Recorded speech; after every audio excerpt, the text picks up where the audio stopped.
Доброе утро, дорогие друзья! Меня зовут Сталих Ханкишиев. Это программа о вкусной и здоровой пище. Ответственно вам заявляю, мало что есть полезнее и здоровее хорошего бифштекса. Вот это, друзья, отличная говядина. Но я боюсь порадовать поборников так называемого здорового питания. Мол, говядина, наконец-то постная. Ничего подобного. Не на того напали. Я Сталих Ханкишиев. И я хорошо знаю, что настолько постное мясо вкусным быть не может. Вот это отличный говяжий жир. Как раз от этой туши вместе с жиром говядина сработает намного лучше. Получится намного вкуснее. Понимаете, какое недоразумение? Мякоть у говядины растет отдельно, а жир отдельно. А нам необходимо равномерно распределить жир посреди кусочков мяса. Ну и нарубить мясо таким образом, чтобы весь сок остался внутри будущего бифштекса. С этой задачей не справится ни один механизм лучше, чем 2 топорика. Хорошая, правильная пропорция между мясом и жиром – это 1 к 2. То есть жирность будущего бифштекса получится в районе 33%. Но часть жира, как всегда, выплавится, останется на сковородке, так что бифштекс получится не жирнее обычной диетической сосиски. Скажите, пожалуйста, по нарубке мяса у вас есть вопросы? Я знаю, что есть. Неужели нельзя сделать все то же самое при помощи обычной мясорубки? Можно, но в этом деле, как всегда, есть определенные секреты. И мясо, порезанное кубиками, и металлические части мясорубки должны немного полежать в морозильнике, так, чтобы мясо не совсем замерзло, чтобы оно оставалось слегка мягким, но еще хрустело. И здесь тоже соотношение между жиром и мясом 1 к 2. Прежде чем отправлять мясо в мясорубку, его необходимо и посолить, и поперчить. Дело в том, что после мясорубки мы мясо руками трогать не будем. Мы не будем его вымешивать. У нас сразу получится готовый фарш для хороших бифштексов. Соль, перец. Хорошему мясу больше ничего не надо. Разве что правильная температурная обработка. Но об этом мы непременно поговорим попозже. Не переключайтесь. Вы смотрите самую вкусную, по-настоящему, без дураков, вкусную кулинарную программу. Так зачем же это я замораживал мясорубку? Зачем я подмораживал мясо? Дело в том, что, проходя через мясорубку, мясо обычно нагревается. И нагретое мясо обильно выпускает сок. Напротив, когда мясо холодное, подмороженное, впрочем, что это я вам все рассказываю? Это же телевидение, а не радио. Сейчас вы сами все увидите. Сейчас мне важнее показать вам кольца. Это, вообще-то говоря, кондитерские кольца, но я использую их для формирования моих бифштексов. Закладываем мясо и жир в мясорубку. Мясо внутри кольца улеглось довольно рыхло. Я немного прижму его ложкой. Слышите меня? Немного. Чтобы внутри бифштекса оставались полости. Ведь нагреваясь, мясо неизбежно будет выделять сок. Так вот, мне бы очень хотелось, чтобы мясной сок остался внутри бифштекса, а не вытек на сковородку.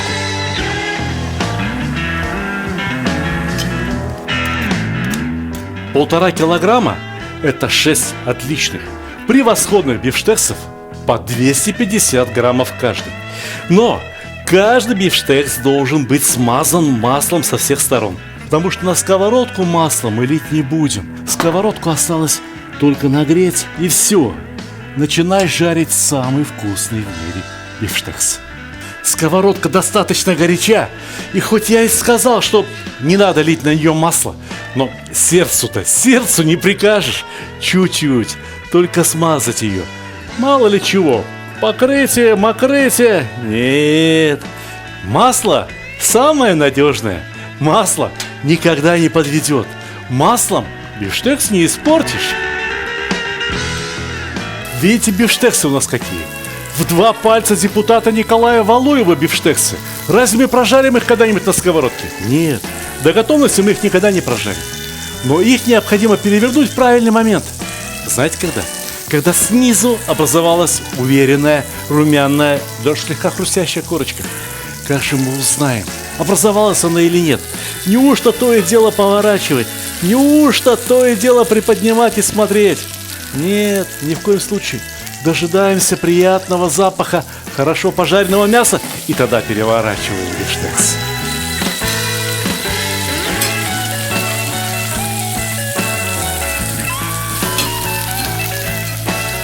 Вторую сторону жарим чуть меньше, чем первую.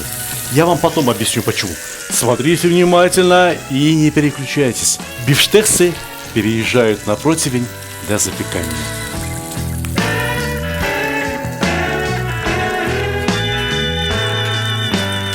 Вот эта парочка вышла настоящими красавцами.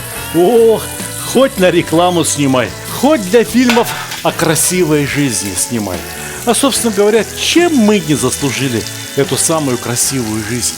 Неужели мы не заработали себе всего лишь навсего на 250 граммов хорошего мяса? Послушайте меня, мужчины. Каждый мужчина в своей семье президент, премьер-министр и еще министр финансов. Он сам должен подумать о том, как сделать так, чтобы его семья хотя бы раз в неделю, но ела хорошие стейки, хорошие бифштексы или наш любимый, такой вкусный, такой ароматный, настоящий шашлык. Весна скоро. Весна не за горами. Вы все поняли? Вы догадались, да? Раз мы выкладываем бифштексы на противень, значит, второй этап приготовления пройдет в духовке. Ровно в этой же самой духовочке мы приготовим гарнир к бифштексам. Самый лучший, самый подходящий. Картошка. Картошечку отварили до полуготовности, посолили, маслом смазали растительным. Розмарин, чесночок для приятного аромата и в духовку до тех пор, пока не зарумянится. А на нижний этаж духовки бифштексы. Ну, где-то что-то иногда трескается. Но мы не добавляли сюда ни яичного белка, никакого телекрахмала, ни муки, ничего загущающего. Даже лука не добавили. Здесь только мясо и говяжий жир. И ничего больше, потому что именно из этих продуктов должен состоять правильный бифштекс.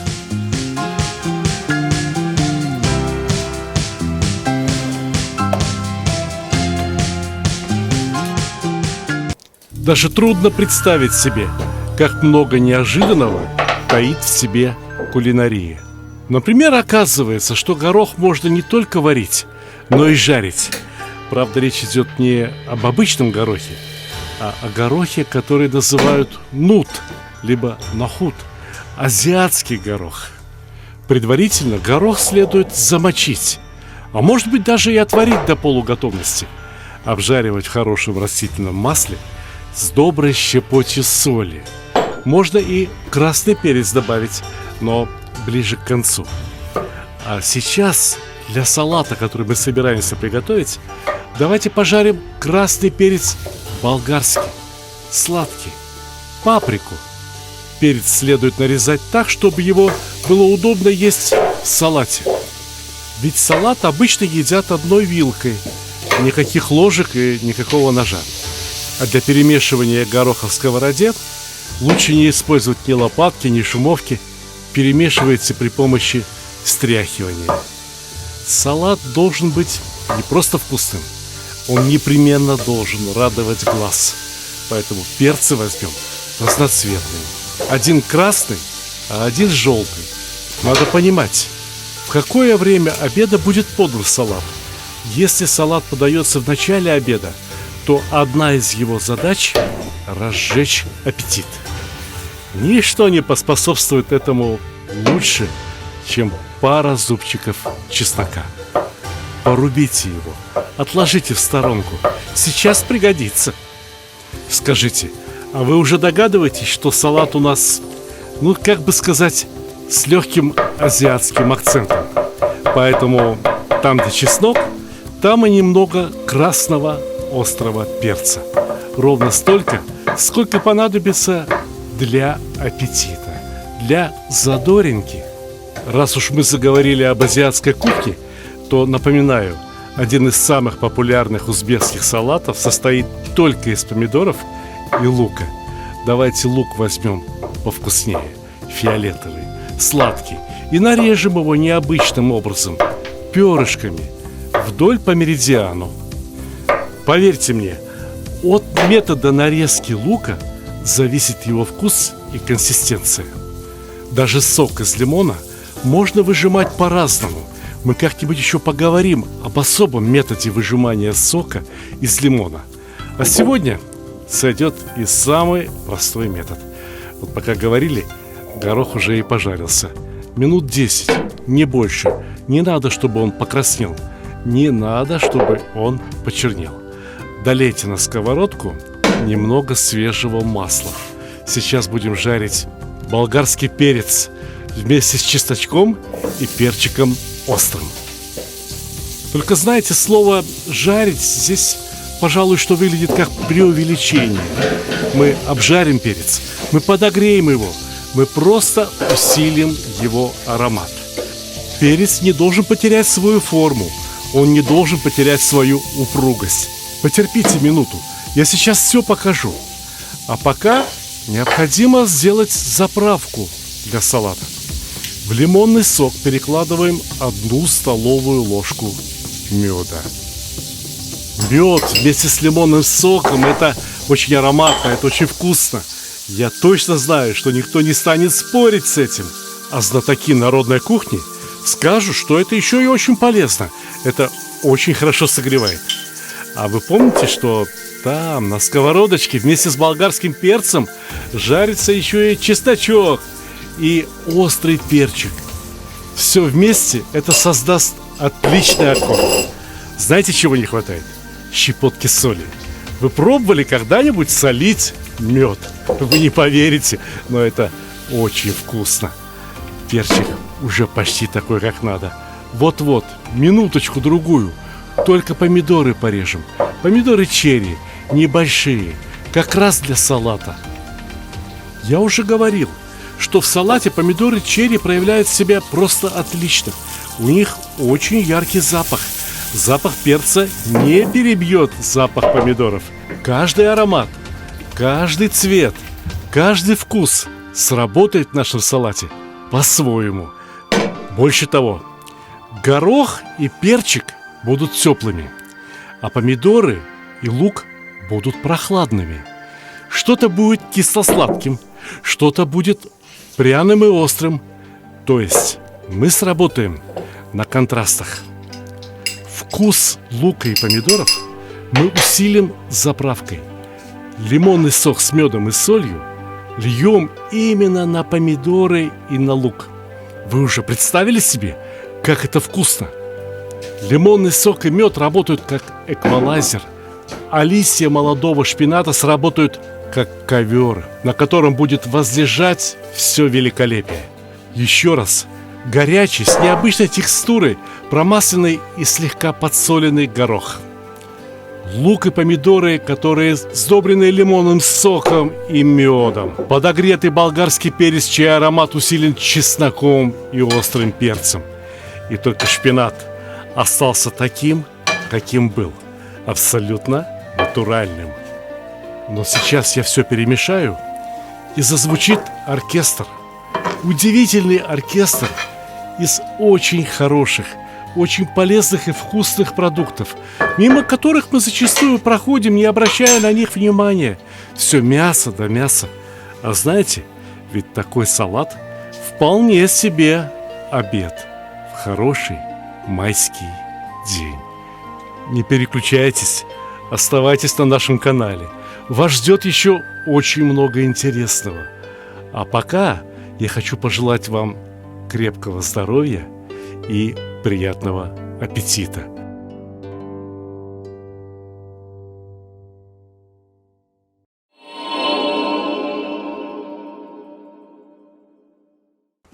И приятного аппетита.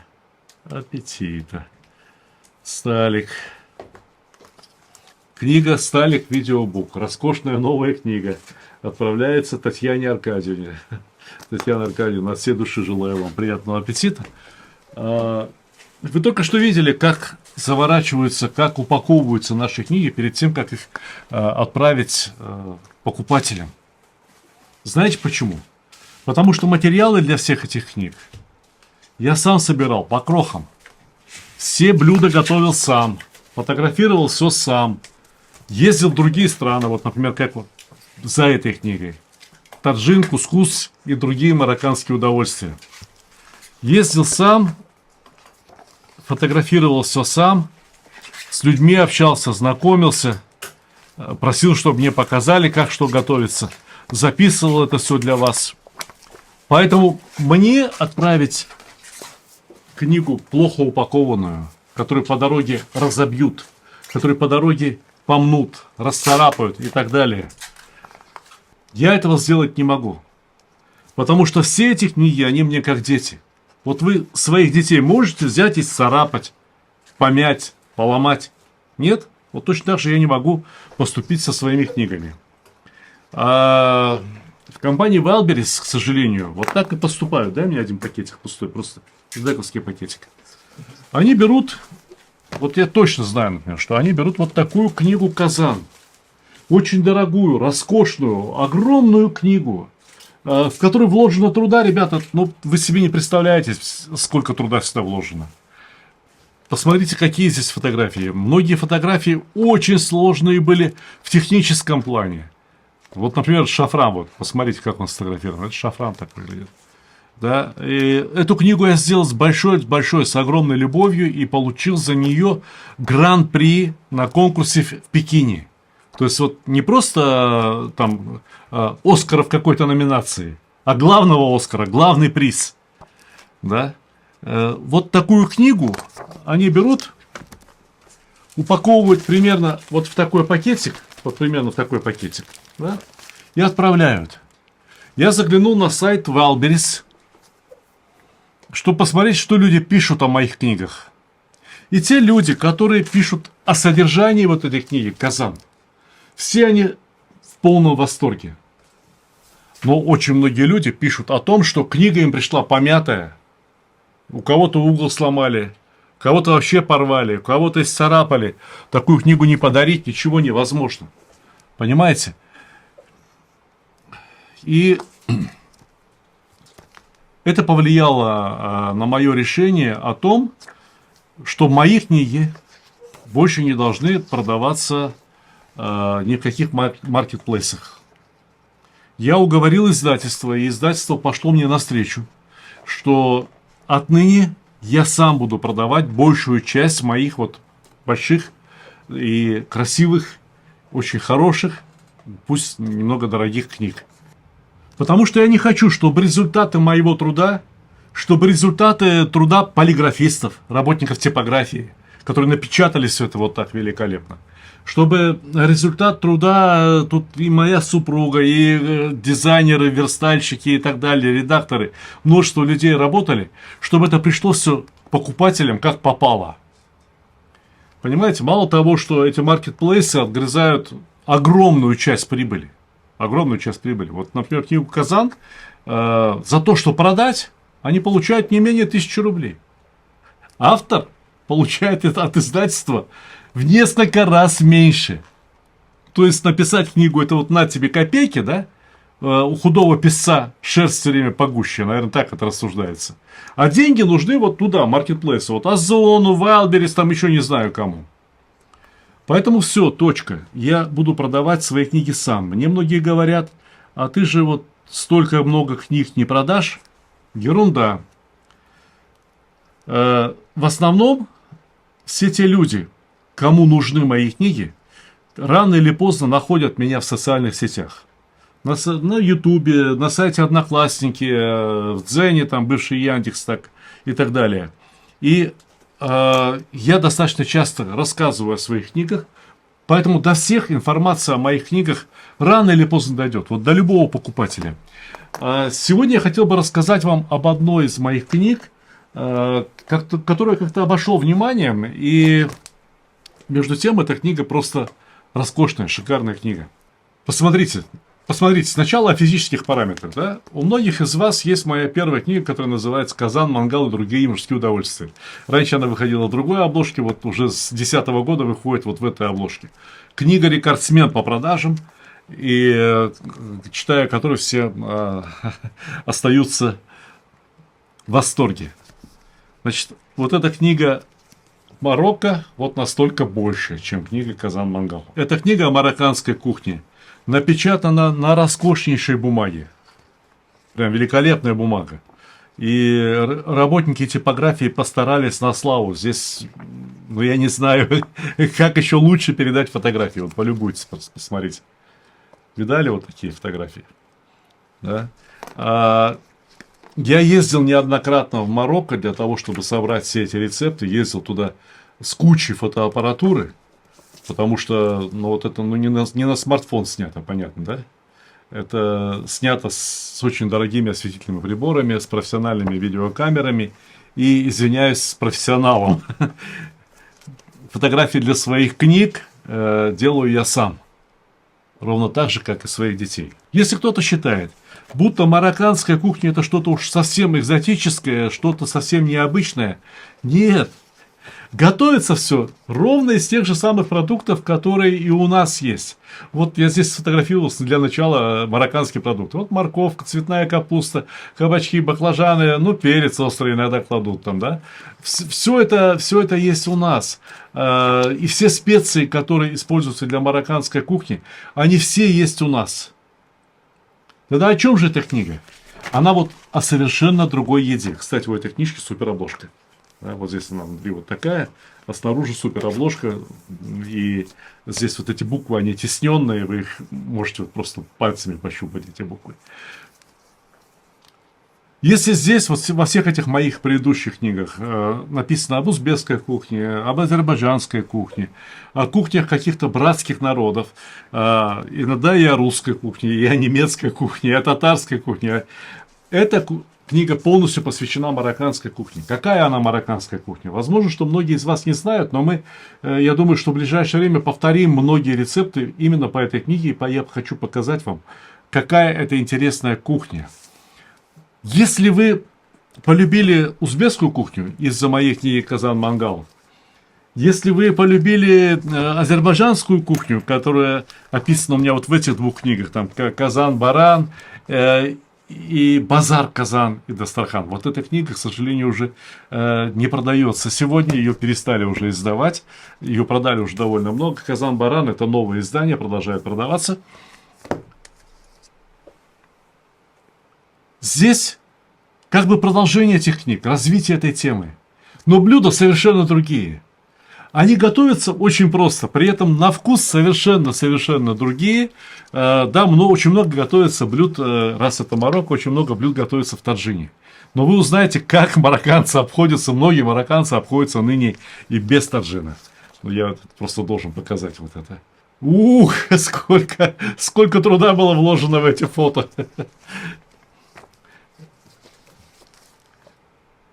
Еще раз, пожалуйста, посмотрите, какие фотографии.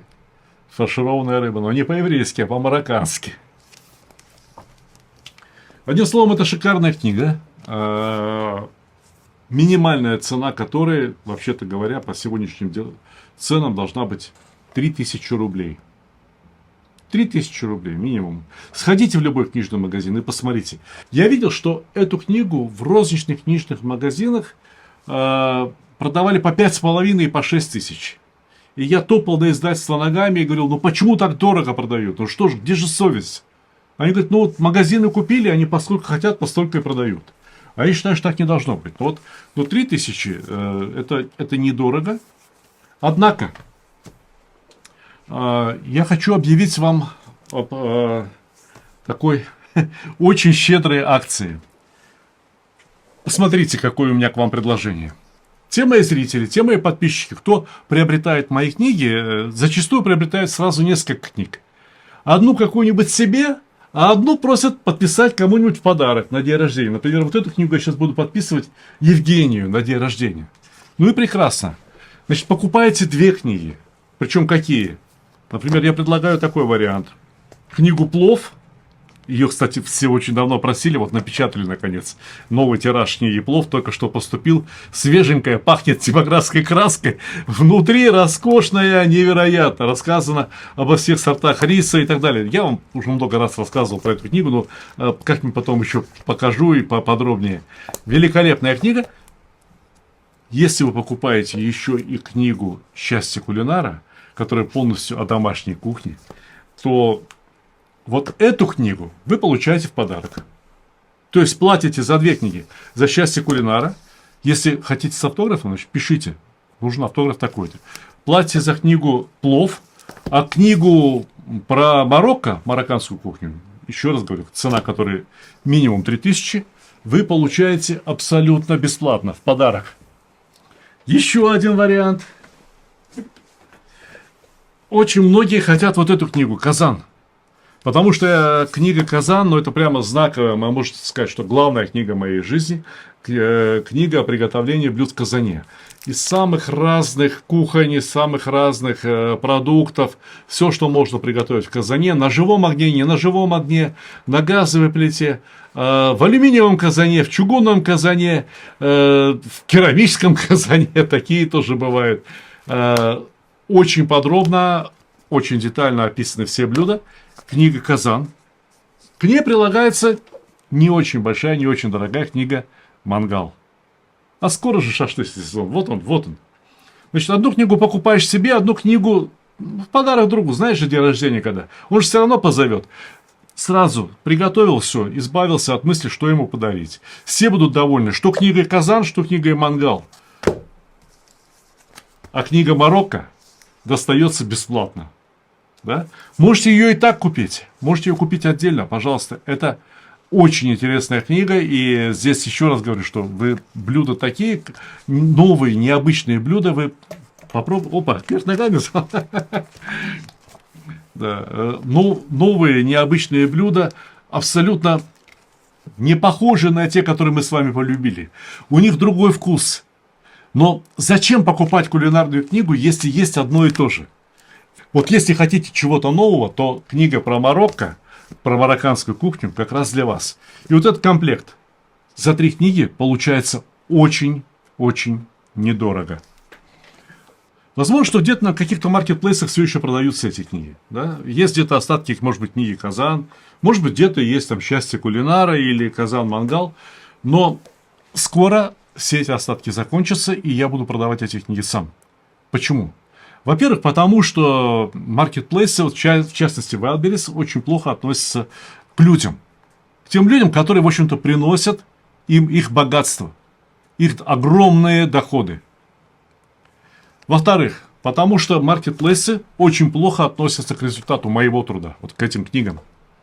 Потому что Wildberries отвратительно упаковывала книгу «Казан». Об этом я сам узнал, прочитав отзывы книги «Казан». Больше этого не повторится.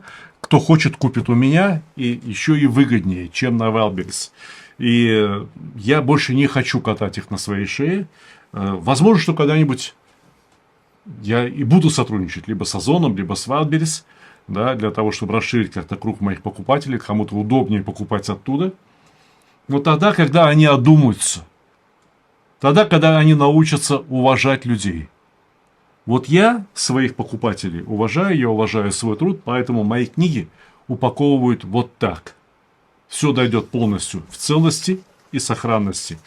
А сейчас я должен подписать автограф для Евгения, поздравить его с днем рождения. Если хотите получить такие же автографы и для себя, ну заказывайте. Обращайтесь на сайт stalik.ru. Сейчас прямо на экране я напишу stalik.ru, всего 6 букв. Переписать нетрудно. И ссылка на этот сайт будет, разумеется, в описании к ролику. Обращайтесь, приходите.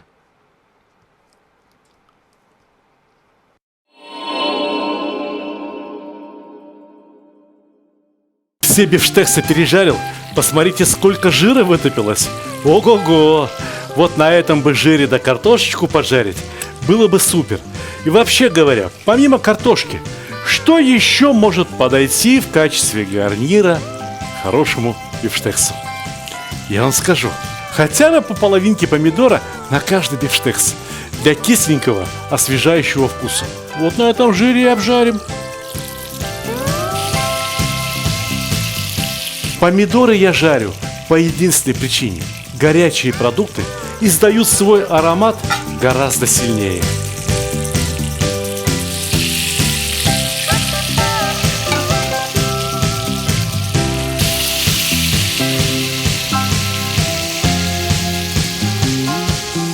Я собираюсь приготовить классический гарнир бифштексом, который подразумевает, что поверх бифштекса должно лежать яйцо пашот. Здесь все очень просто.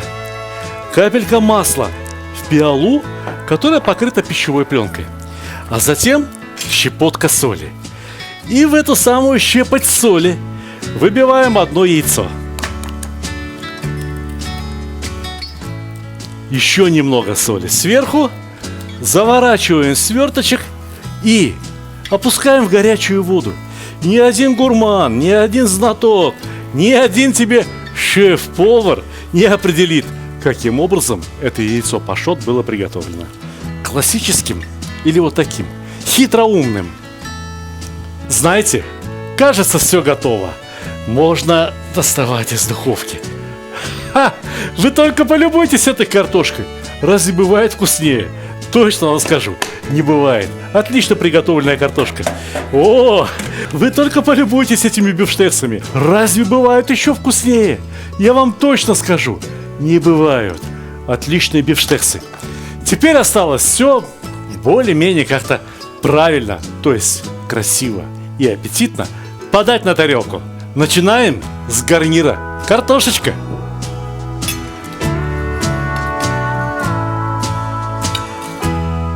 Теперь бифштекс.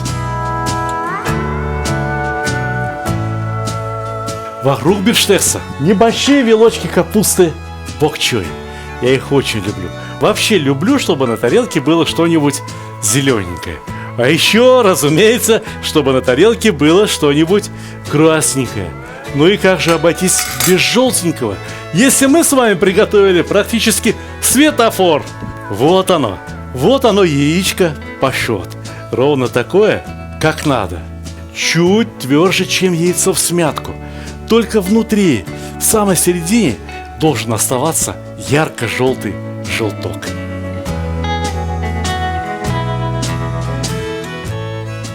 И, разумеется, немного черного перца для аромата, для аппетита. Вот он, отличный, превосходный бифштекс. Рестораны, смотрите, учитесь у нас, у домашних кулинаров, как надо готовить. Ну а вам, дорогие друзья, мне, как всегда, остается пожелать хорошего настроения, больших кулинарных успехов и, конечно же, приятного аппетита!